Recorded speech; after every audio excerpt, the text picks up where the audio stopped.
Greetings fellow captains and welcome to Taimanin Squad. It has been a while. I did not release the video for Arena Tower number 2 because I am still currently stuck in floor 10. I do have a 6-star now, but the goal in my videos is to not use 6 stars so that as many people as possible can actually beat the tower. But anyway, back to today's mini patch. We have 1 new character and 2 new assemble characters. So let's go take a look, shall we? I took a quick look earlier today and we have Phantasma, and I dare say that we might have somebody that finally knocks Shiranui out of her queen throne.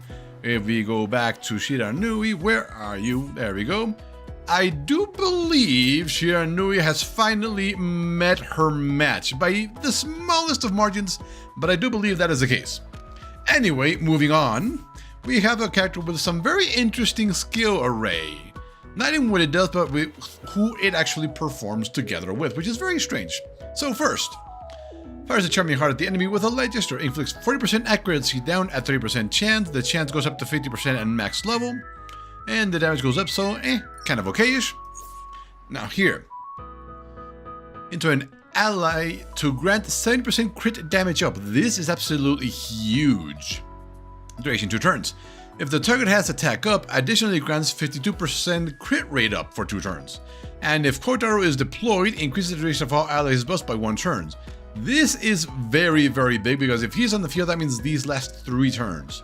And I do believe he has a skill that copies his own buffs and grants them to allies. So if he goes last after everybody else, he will copy his 3-turn buff onto everybody else, making them last for 4 turns instead of 3. Really strong there. And the fact that it works with what is essentially a 3-star character is very, very interesting. I don't know what the history between Kotaro and this lady is, or how this thing here is floating, but that makes her a very interesting character because she works together with low rarity characters. Moving along, let's see. Damage all enemies, very good. If Lilim is deployed in the squad, inflicts evasion down on all enemies, basically guaranteed unless they have resistances and stuff like that. So very good. Inflicts sleep at a 50% chance on the last attack. I think it's only 1 attack because it doesn't specify multiple attacks. If the targets are not inflicted with sleep, extends the duration of all targets' debuffs by 1 turn on the last attack. Very interesting. So they get their debuffs extended or they're put to sleep. And Lilim, the fact that it works with her is very curious because she's, again, a 3-star whose entire basically designed on confusion. And let's see, sometimes taunt, and hit by taunt to target restores HP of all allies. So it's strange that she works with her, which is very interesting. But lastly, is that the one? Yes, that is the one. On turn start, reduces the turn glitch of one random enemy by 50% chance at 45% chance. That's okay. At the end of their turn, inflicts 4% weaken on enemies that are in sleep state. So she really wants to put enemies to sleep or work with somebody that puts enemies to sleep. Now, the interesting about this character is that the fact that you want Kotaro and Lilim on your team just to have it thematic means you also want Minasaki on your team because Minasaki and Lilim have a what's it called, a bond attack. But that leads to the problem that everyone is essentially a buffer on that team. Because I don't think she deals any particular high amount of damage. She'd be relying entirely on, well, small amounts of attack. He would spend his first turn rebuffing everybody else. Lilim would just try and seduce people or inflict confusion at a 55% chance. Or taunt at 45% chance, a 65% chance on 1 target, which is really not that good. Minasaki would buff everybody with 90% crit rate up, and I believe it's 85% crit damage up. So I'm not sure what that team would actually be able to do. But let's take a look at her weapons. This is for her passive. It switches from inflicting weaken, inflicts defense on the enemy with the highest HP. This effect ignores debuff blocked. Okay, we're already starting with power creep already. On start, inflicts crit rate down on the enemy with the highest attack. Ignores debuff block. Okay, this is extremely broken, and not only that, if everyone black is deployed, inflicts weaken on all enemies at 70% chance. Wow. Okay, this is going to be an absolutely brutal combination in arena. 70%, 30% weaken, which increases damage. And then crit rate down and defense down. Yeah, that is going to be absolutely brutal in arena. And then lastly, Dazzling Dream Eye. This is for her ultimate, which involves Lilim. Lilim is removed. Inflicts crit resist down on all enemies at 100% chance. Inflicts sleep at 60% of the last attack. So I believe the only thing that changes is the crit resist down. Yeah, Lilim reduces evasion, inflicts evasion down. This inflicts crit resist down. I believe it increases sleep by 5%. Duration of debuffs, and inflicts passive skill disabled at 100% chance. So this one is actually yes or no, depending on what you want. But Phantasma, very, very curious character here. She is unfortunately from the Step Up package, unfortunately. If we go all the way over here.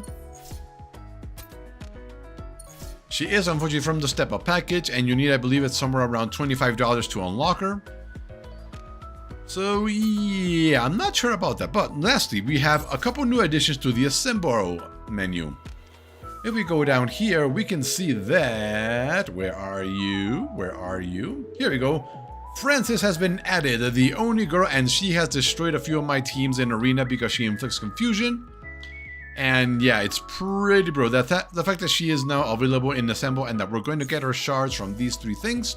We can get it from the clan token.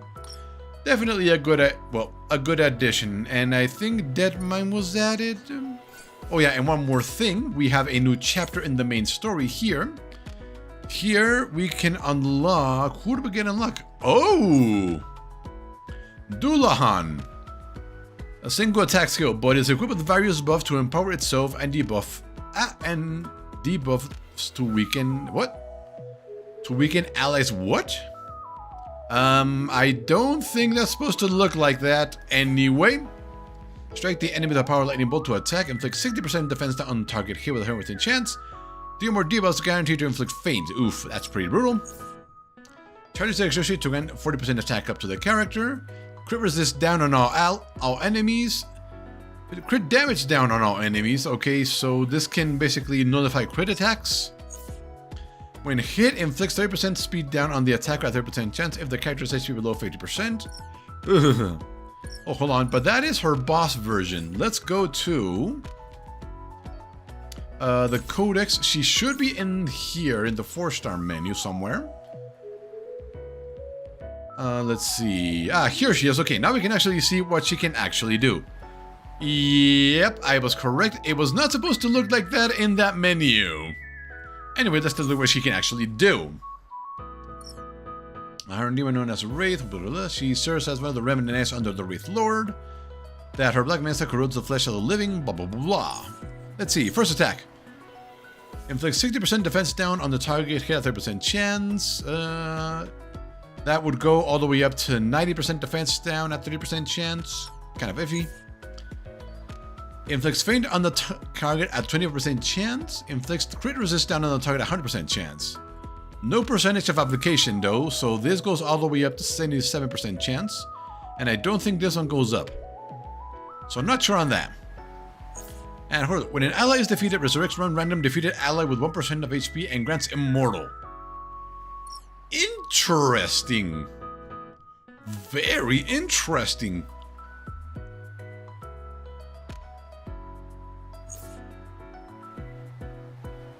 So this can be absolutely crazy because you can make an immortal team. So she is actually quite interesting. Okay, I like it. Let's see, is there anything new? Reaper was already there from last patch. Death Knight Rail. Deadmine, what are you?